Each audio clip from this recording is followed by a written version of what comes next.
Donc aujourd'hui, comme je vous l'ai dit, on va montrer de façon pratique comment on fait le Hajj. Durant les discours du vendredi, je vous ai dit, la plupart, ou tout le monde, tous ceux qui partent de France, ils font le Hajj de la façon Tamattu'. Tamattu', comme je vous l'ai expliqué, d'abord vous allez faire la Umrah, ensuite vous désacralisez, attendre tous les jours du Hajj pour vous resacraliser et faire le Hajj. Donc Tamattu', il fait d'abord la Umrah, le petit pèlerinage, ensuite il se désacralise, ensuite il fait le pèlerinage. Donc c'est quoi la première chose à faire? Il y aura deux cas de figure. Soit tu vas aller directement à Médine.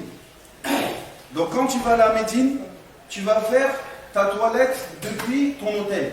Qu'est-ce qu'on appelle ta toilette? Tu vas te couper les ongles. Un exemple, tu sais que tu pars aujourd'hui pour faire la Umrah. Tu vas te couper les ongles là-bas à l'hôtel. Si tu as des poils sous les aisselles, autour du sexe, tu vas les enlever. Tu diminues ta moustache et tu fais les grandes ablutions. Ça, tu le fais à l'hôtel. Parce que t'en as, ils attendent de le faire au miqat. C'est pas interdit. Mais le prophète sallam, il l'a fait de chez lui. Donc tu te laves de chez toi. Tu te laves de chez toi, tu as coupé tes ongles, tu as enlevé tes poils. Et tu peux te parfumer, il n'y a pas de problème. Et tu peux déjà mettre l'habit. Donc, ça, c'est ce qu'on appelle l'habit de l'ihram. Il est composé de deux morceaux de tissu. Blanc, c'est mieux. Et c'est seulement pour les hommes. Je vous ai déjà dit durant le discours du vendredi, la femme, elle s'habille normalement.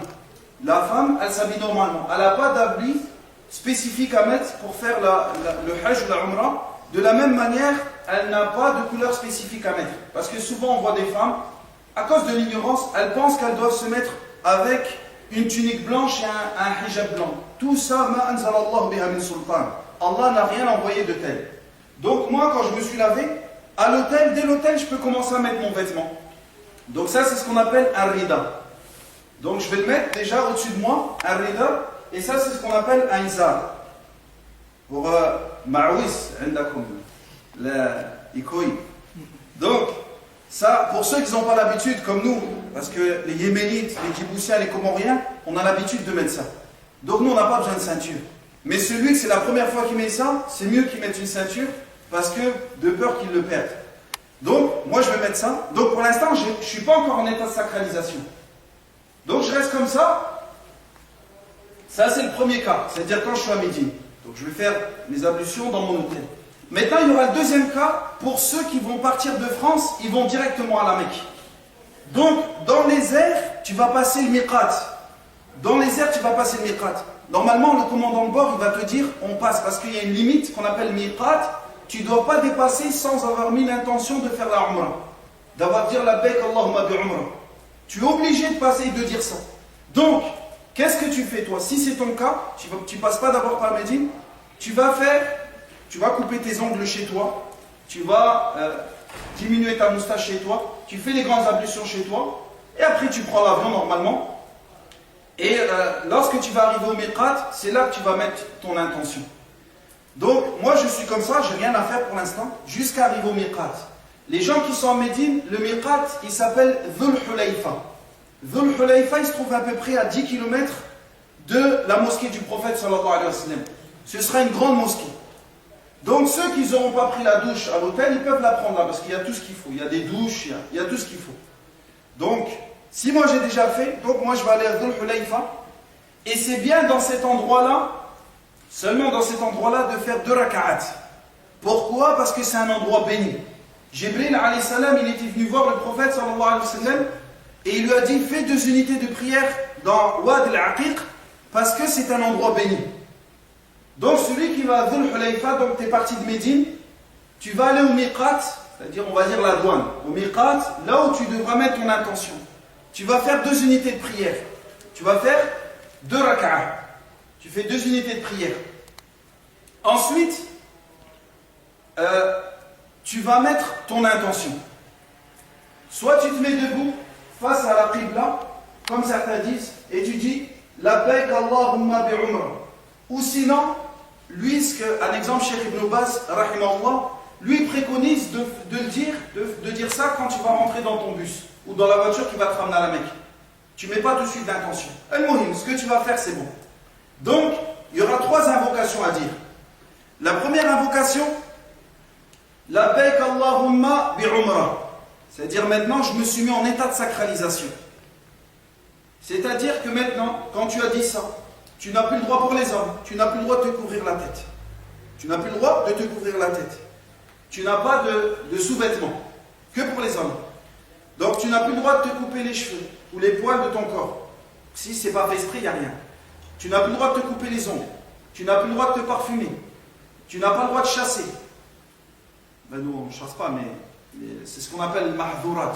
Tu n'as pas le droit de faire les préliminaires. Admettons, quelqu'un embrasse sa femme ou quoi. Tu n'as pas le droit de contracter un contrat de mariage, ni pour toi, ni pour ta femme. De la même manière, tu n'as pas le droit d'avoir des rapports avec ta femme. Tu es ce qu'on appelle en état d'ihram. Mais en plus de ça, tu peux rajouter cette dua. Allahumma hadihi umrah la riya'a fiha wa la sum'a. Oh Allah, cette umrah que je la fais sans ostentation. Je la fais sans ostentation. Allahumma hadihi umrah la riya'a fiha wa la sum'a. Je peux rajouter cette invocation. Et il y a une troisième invocation qu'on rajoute, c'est une condition qu'on met. Parce que s'il t'arrive quelque chose, il y a une femme compagnon, elle est venue voir le prophète sallallahu alayhi wa sallam, elle était malade. Et elle voulait faire le pèlerinage. Et le prophète sallallahu alayhi wa sallam, il lui a enseigné cette invocation. Pourquoi? Parce que si tu n'arrives plus à continuer, tu dois te désacraliser. Mais pour pas que tu aies à te désacraliser et à égorger une bête, pour que tu puisses te désacraliser, tu dis cette dua. Allahumma mahalli haythu habastani. Oh Allah, je me désacraliserai là où je ne pourrai plus continuer à rester en état de sacralisation. Donc voilà les trois duas que je vais dire. Labbaik Allahumma bi'umra, première invocation. Allahumma hadihi umra la riya'a fiha wa la sum'a. Troisième invocation. Allahumma mahalli haythu habastani. Voilà les trois invocations. Donc maintenant, je suis parti. Donc qu'est-ce que je fais durant mon voyage? Je suis à Médine, je vais partir jusqu'à la Mecque. Qu'est-ce que je fais durant mon voyage? Que ce soit l'homme ou la femme, ils font ce qu'on appelle la talbiya. Moi, je suis dans le bus ou je suis dans la voiture et je fais la talbiya. Labbaik Allahumma labbaik, labbaik la sharika laka labbaik, innal hamda wal ni'mata laka wal mulk, la sharika lak. L'homme, il lève la voix. La femme ne lève pas la voix. Et aussi, je peux dire aussi, la ilaha illallah. Je peux continuer et dire ça. Al-Muhim, je reste dans les actes d'adoration. Mais je continue à dire la talbiya le plus souvent possible. À dire la talbiya le plus souvent possible. Et là, les savants ils divergent. Jusqu'à où je dois dire la talbiya? Il y en a qui disent, tu dis la talbiya jusqu'à arriver au territoire sacré. Le territoire sacré, vous allez le reconnaître par quoi? Dès que vous avez passé ce qu'on appelle Masjidou Aïcha. Masjidou Aïcha arrive à la Mecque. À Masjidou Aïcha, tu es rentré dans ce qu'on appelle Al-Haram Makki, le territoire sacré de la Mecque. Il y en a qui disent c'est jusqu'à ce que tu vois Al-Kaaba. C'est une divergence qu'il y a entre les savants. Ala kulli hal, moi je continue à dire la talbiya. Et vous vous rappelez, qu'est-ce que j'avais dit? Avant de rentrer à la Mecque, c'est bien de faire quoi aussi? Si tu peux, c'est de reprendre une douche. De refaire les grandes ablutions, parce que le prophète sallallahu alayhi wa sallam il l'avait fait. Avant de rentrer en territoire sacré, il avait refait les grandes ablutions. Mais actuellement, les différentes fois où j'ai été, c'est un peu compliqué quand même. Parce que le bus, il ne s'arrête pas. Le bus ne s'arrête pas. Donc maintenant, qu'est-ce que je fais quand j'arrive à la Mecque? Je vais arriver à la Mecque, donc vous, il ne faut pas de précipitation. Soit, si votre organisateur il dit on va d'abord déposer les affaires à l'hôtel, tu déposes les affaires à l'hôtel. Si toi tu es fatigué, tu as besoin de te reposer, tu te reposes, il n'y a pas de problème. Il n'y a pas de problème. Si toi, à l'exemple, tu arrives à l'hôtel, tu es fatigué, tu veux te reposer, tu veux prendre une douche, est-ce que j'ai le droit de me laver? Il n'y a aucun problème. Mais attention, comme je suis en état de sacralisation, je ne peux pas me parfumer, je ne peux pas utiliser le gel douche, parce que les gels douche sont faits avec du parfum. Vous avez compris? Donc je me lave seulement avec de l'eau, si je veux me laver. Ou ceux qui ont des savons sans parfum. Mais je n'utilise pas le gel douche avec les différentes marques qu'on connaît. D'accord? Donc maintenant, je vais aller à Masjid al-Haram, la mosquée sacrée de la Mecque. Quand je vais rentrer, je rentre comme dans n'importe quelle mosquée. Je rentre du pied droit. Quand je rentre du pied droit, qu'est-ce que je vais dire? La dua que tu dis lorsque tu rentres dans n'importe quelle mosquée. Il y a différentes invocations. A'udhu billahi al-azim wa biwajhihi al-karim wa sultanihi al-qadim min ash-shaytani ar-rajim Bismillah, wassalatu wassalam ala rasulillah, Allahumma ghfir li dhunubi wa aftah li abwaba rahmatik. Donc cette invocation, pour ceux qui ne les connaissent pas, c'est pas un problème. Tu peux la retrouver dans un livre de Adhkar qui est un livre marron de Cheikh Al-Albani. Vous allez le retrouver dans ces livres-là ou dans la citadelle des musulmans. Donc moi je suis rentré du pied droit. Est-ce que je dois faire 2 unités de prière? Est-ce que je fais Tahiyat al-Masjid? Non. Je ne fais pas les 2 unités de prière pour saluer la mosquée. Non, parce que là maintenant tu vas commencer ce qu'on appelle la Umrah. Donc là, c'est la seule Kaaba que j'ai pu avoir. Voilà ce qu'on appelle la Kaaba en miniature. Donc là, voilà la Kaaba en miniature. Quand je vois le Kaaba, quand je vais rentrer dans la mosquée, je vois le Kaaba, moi je peux lever mes mains en direction de Kaaba et je fais de dua. Et c'est pas la peine de ramener des livres où ils sont marqués 20 000 dua et moi je comprends rien. Fais la dua dans la langue que tu connais. Tu fais la dua sans français, sans chleur, sans chaoui, sans somalien, peu importe quelle langue tu fais la dua, du moment que toi tu as de dua, parce que c'est un acte d'adoration, toi tu fais de dua, tu demandes sincèrement à moi. Après si tu veux rajouter la dua que Omar radiallahu anhu il a dit, tu peux. Quand il a vu le Kaaba, il a dit Allahumma anta salam wa minka salam fahayyina rabbana bis salam. Il a dit cette dua. Donc maintenant, la Umrah elle va commencer. Donc la Kaaba se représente, elle est comme ça. Il y a 4 côtés. Il y a ce côté-là avec la pierre noire. Je ne sais pas si tu peux zoomer. Il y a ce côté-là avec la pierre noire. D'accord? Tous les tours, tous les tawaf, ils commencent par ici. Et pour ceux, avant, à une époque, il y avait une ligne pour voir, parce que si tu n'arrives pas à toucher la pierre noire. Maintenant, il n'y a plus cette ligne au sol, mais il y aurait une lumière verte.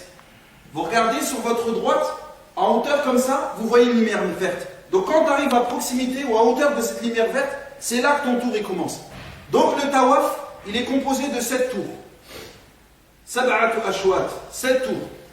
Et chaque tour, il commence et il se termine à la pierre noire. Ça c'est la pierre noire. Juste avant la pierre noire, c'est ce qu'on appelle al-rukn al-yamani, le côté yéménite. Pourquoi je vous parle de ces 2 côtés-là? Parce que ce côté-là, c'est bien de le toucher, seulement le toucher. Il n'y a rien à dire, il ne faut pas l'embrasser, c'est seulement le toucher. Et la pierre noire, si tu peux, tu l'embrasses. Comme il l'a fait le prophète sallallahu alayhi wa sallam. Si tu ne peux pas l'embrasser, tu la touches. Si tu ne peux pas la toucher, tu fais signe. D'accord? Mais on n'a pas encore commencé le tawaf. Donc qu'est-ce que je vais faire maintenant? Pour les hommes, pas pour les femmes. Pour les hommes, vous allez faire ce qu'on appelle al-idtriba'. C'est quoi al-idtriba'? Parce que là, on appelle ce qu'on appelle le tawaf al-qudum. Le premier tawaf que tu fais lorsque tu arrives. Tu vas dénuder ton épaule droite. Tu vas dénuder ton épaule droite. Et tu vas faire en sorte que ton épaule droite soit dénudée. Bon là j'ai mon crâne ici, mais vous, il n'y a rien en dessous. On voit ta peau. Pour les hommes. Donc ça c'est seulement pour ce tawaf là. Seulement pour le tawaf, on fait al-idtriba', c'est-à-dire mon épaule droite, elle est dénudée. Donc lorsque je vais commencer, en fait j'ai le droit de mettre une montre quand je suis en état de ihram. Ouais, il n'y a pas de problème. Est-ce que je peux mettre une banane avec mes papiers et mon argent? Il n'y a pas de problème. Même si c'est cousu, il n'y a pas de problème. Donc je vais commencer. Vous n'arriverez pas à toucher la pierre noire ou l'embrasser, je ne pense pas, sauf ceux qui vont aller au charbon. Mais, donc si je ne peux pas, moi je vais commencer. Les 3 premiers tours, sur les 7, je dois faire al-ramal. C'est-à-dire je dois accélérer le pas. Pour les hommes. Donc je vais commencer ici. Si je ne peux pas la toucher, si je ne peux pas l'embrasser, si je ne peux pas la toucher, Bismillah, Allahu Akbar. Et j'accélère le pas. Autour de Kaaba. Autour de Kaaba, j'accélère le pas. Maintenant, pour chaque tour, arrivé au côté yéménite, si je peux le toucher, je le touche. Si je ne peux pas le toucher, je n'ai pas à faire signe. Seulement le toucher. Et j'ai rien à dire. D'accord? Et entre le côté yéménite et entre la pierre noire, pour chaque tour, je dis cette dua si je la connais. C'est bien de la dire parce que le prophète sallallahu alayhi wa sallam il a dit Rabbana atina fid dunya hasanatan wa fil akhirati hasanatan wa qina adhaban nar. Faites bien attention. Malheureusement, je ne l'ai pas ici. Mais quand vous avez le Kaaba, pour ceux qui ont déjà vu à la télé, vous avez un arc de cercle blanc. C'est ce qu'on appelle Hijr Ismaïl. Ça fait partie de la Kaaba. C'est-à-dire quand tu tournes autour de la Kaaba, tu dois tourner derrière Hijr Ismaïl. Tu ne peux pas rentrer à l'intérieur. pour faire le tour. Sinon, ton tour, il n'est pas complet. D'accord? Maintenant, qu'est-ce que je fais pendant le tawaf? Qu'est-ce que je fais pendant le tawaf? Tu fais des du'a, tu fais des... Tu restes, c'est un acte d'adoration au tawaf. Ça t'est pas interdit de parler, mais il ne faut pas dire n'importe quoi. Parce que le tawaf, c'est comme une prière, sauf qu'il nous est autorisé de parler. Mais il ne faut pas que je dise n'importe quoi. D'accord? Donc, les 3 premiers tours, j'ai dit, on doit faire quoi? Ar-Raman. Accélérer le pas. D'accord? Entre le côté yéménite et la pierre noire, à chaque fois je dis Rabbana atina fid dunya hasanatan wa fil akhirati hasanatan wa qina adhaban nar. J'ai fait un premier tour. Deuxième tour, pareil. Si je peux embrasser la pierre noire, je l'embrasse. Si je ne peux pas l'embrasser, je la touche. Si je ne peux pas la toucher, je fais signe. Bismillah, Allahu Akbar. Et pareil, je tourne autour de Kaaba. Si je peux toucher le côté yéménite à chaque tour, je le touche. Si je peux toucher la pierre noire, je le touche en disant Bismillah, Allahu Akbar. Et la même dua entre le côté yéménite et la pierre noire. Je fais 7 tours comme ça. Les 3 premiers tours à pas accéléré, les 4 derniers tours à pas normal. Dès que j'ai fini le tawaf, qu'est-ce que je fais? Maintenant, je recouvre mon épaule. J'ai plus besoin de la découvrir. Et vous verrez beaucoup de gens, à cause de l'ignorance, ils gardent son épaule découverte même pendant le hajj. Donc, moi je recouvre mon épaule maintenant, pour les hommes. Je recouvre mon épaule. Celui qui peut, il va à ce qu'on appelle multazam. Mais même là, pratiquement c'est impossible que tu arrives à aller. C'est quoi le multazam? C'est ici en fait. Vous voyez ici, c'est la porte de Kaaba. Ici, il y a la pierre noire. Entre les deux là, c'est ce qu'on appelle multazam.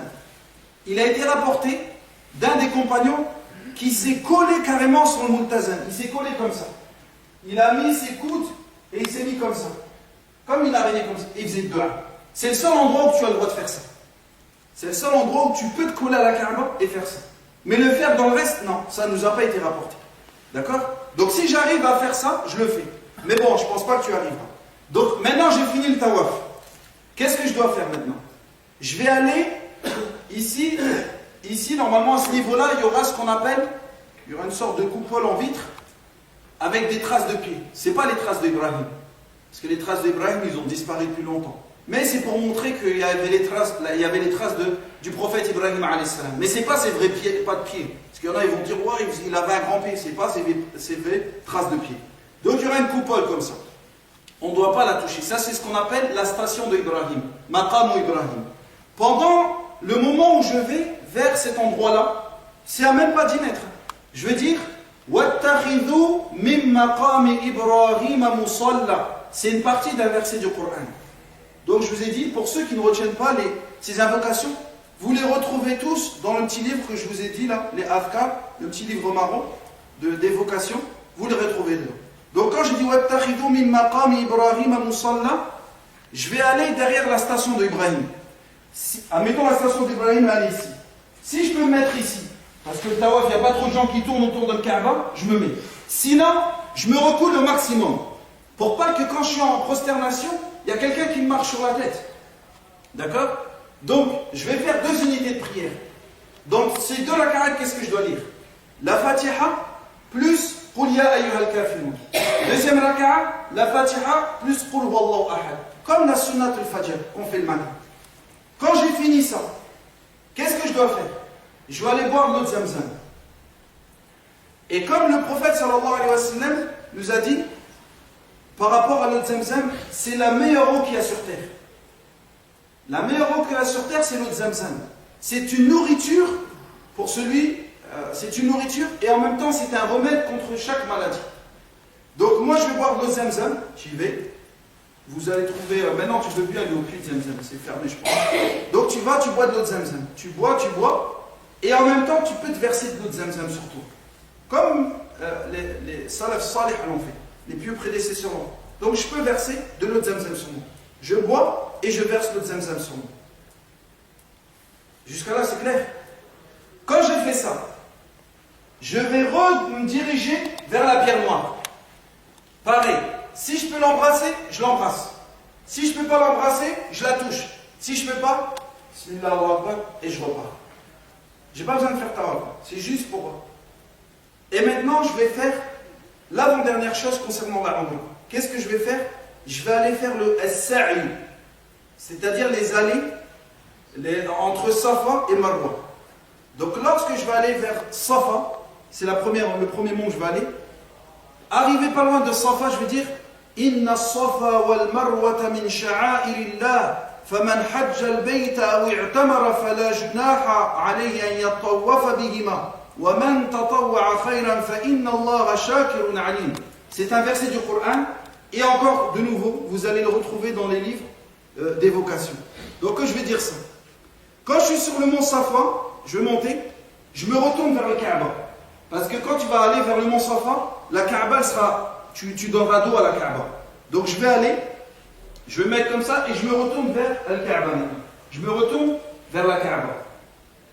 Et je vais lever mes mains, je vais dire Allahu Akbar, Allahu Akbar, Allahu Akbar, 3 fois. La ilaha illallah wahdahu la sharika lahu, lahul mulk wa lahul hamd. يحيي ويميت وهو على كل شيء قدير لا إله إلا الله أنجز وعده ونصر عبده وهزم الأحزاب وحده. Dès que j'ai dit ça, je fais le dua. N'importe quel dua, je fais le dua. Je recommence une deuxième fois. Je dis 3 fois Allahu Akbar, plus le dhikr que je viens d'évoquer. Après, je fais le dua. Et je fais ça une 3e fois. Je fais ça une 3e fois. Donc nous, il ne faut pas être une personne, il va dire, ouais, quand même, c'est long. Je veux dire, tu es venu pour faire des actes d'adoration. C'est pas, Allah Akbar, Allah Akbar, la ilaha illallah, tu fais vite fait bien fait, tu fais une dua de 1 minute 25, hein, ou 12 secondes 25, et après tu es parti. Et tu splits. Ah, faut que je finisse vite. Non, prends ton temps, fais des duas. Fais des duas pour tes parents, qu'ils soient vivants, qu'ils soient morts, pour tes grands-parents, pour tes arrière-grands-parents, pour tes frères et sœurs, pour tes oncles, tes tantes, pour les musulmans, pour la situation qu'on voit de par le monde musulman. Fais des duas pour le monde musulman. Donc nous on fait beaucoup de dua. Donc dès que j'ai fini de dua, maintenant je descends. Je vais vers Marwa. Je vais vers Marwa.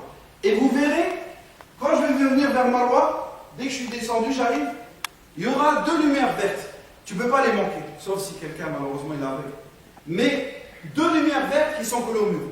Entre ces 2 lumières vertes, nous il faut accélérer le pas. Entre ces 2 lumières vertes, il faut accélérer le pas. D'accord? Entre ces 2 lumières vertes. Après, je continue à pas normal, jusqu'à Marwa. Quand je suis arrivé au mont Marwa, je fais la même chose. Je me retourne vers le Kaaba, je dis 3 fois Allahu Akbar, La ilaha illallah wahdahu la sharika lahu, lahul mulk wa lahul hamd. يحيي ويميت وهو على كل شيء قدير لا إله إلا الله وحده أنجز وعده ونصر عبده وهزم الأحزاب وحده. Après je fais le dua, j'invoque Allah. Je fais ça une 2e fois. Je fais le dua, je fais ça une 3e fois et je fais le dua. Et après, je redescends. Et je vais vers Safa. Pareil, dès que je vais arriver vers les 2 lumières vertes, j'accélère le pas. Donc quand je fais Safa, Marwa, Marwa, Safa, ça fait combien? 2. Donc je fais ça. Safa, Marwa, Marwa, Safa, jusqu'à ce que j'ai fait 7. C'est pas 7 allers-retours. Safa, Marwa, ça fait 1. Marwa, Safa, ça fait 2. Safa, Marwa, ça fait 3. Donc quand j'en ai fait 7, j'ai commencé à Safa, j'ai fini à Marwa. Il n'y a pas de dua spécifique à dire. Il a été rapporté des compagnons qui disaient Allahumma ghfir warham innaka antal a'azzul akram. C'est la dua qui a été rapportée des compagnons. Mais tu fais n'importe quelle dua. Tu fais n'importe quelle dua. Quand j'ai fini ça, pour terminer la Umrah, comme tu vas faire le Hajj, tu ne traces pas la tête. Tu coupes tes cheveux. Tu coupes tes cheveux. Et la femme aussi, elle coupe un petit morceau de cheveux au niveau de sa phalange. Dès que tu as fini ça, tu as coupé tes cheveux, maintenant tu peux te désacraliser. C'est-à-dire tu peux enlever ton ihram et tu restes normal en entendant que le Hajj il commence. Tu restes normal. Et ce que je vous ai dit, tant que je suis à la Mecque, je profite de multiplier les tawafs.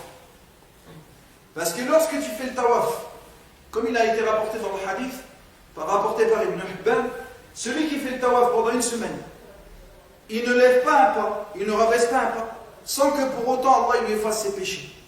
Il donne une hasanat pour chaque pas. Pour chaque pas qu'il fait, Allah il enlève une khati'a, un péché. Pour chaque pas qu'il fait, Allah il lui donne une hasana et il élève d'une daraja, d'un degré. Donc, le tawaf, c'est le seul endroit, la Mecque, c'est le seul endroit où tu puisses faire le tawaf, tourner autour de Kaaba. Donc, il faut profiter, tous les jours tu fais tawaf. Parce qu'il y a une grande récompense à faire le tawaf.